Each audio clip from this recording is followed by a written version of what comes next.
बहिणींसाठी नाही का आरक्षण मिळावं, त्यांना पण माझ्यासारखेच मिळावं,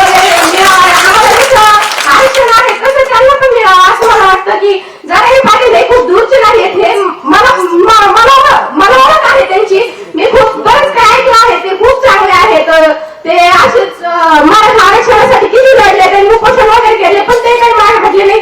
मी एवढे बोलते की जरांगे पाटील यांनी कधी त्यांचं आरक्षण मागे घेऊन एवढे बोलले. माझे नाव ज्ञानेश्वरी दीपक बोरसे. आपण येथे मराठा आरक्षणासाठी जमा झालेलो आहोत. मनोज जरांगे पाटील आज आपल्या गावात आलेले आहेत. आपलं नशीबच असं आहे की आपल्या गावात मनोज जरांगे पाटील येत आहेत. आपलं गाव फर्स्ट पिंपळ गाव येथे 20 जानेवारी 2019 रोजी आपल्या गावात मराठा आरक्षणाला सुरुवात झाली होती.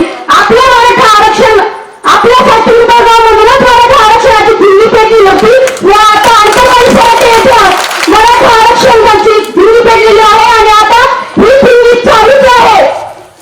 आणि आता आपल्याला आरक्षण भेटल्याची ही दिल्ली आपण संपून द्यायची नाही. मराठा आरक्षण हे आपल्या मराठा धर्मासाठी आहे. परवा दिवशी आमच्या शाळेत आम्हाला सर्टिफिकेटचे शिक्षक आले होते. ते म्हणले ते विचारतील आम्हाला त्याच्यावर होता की एससीच्या मुलांना 1700 रुपये फी आणि मराठ्याच्या मुलांना 7,000 रुपये फी. असं का असतं? मराठ्याला अन्याय का असतो? एवढं धन्यवाद.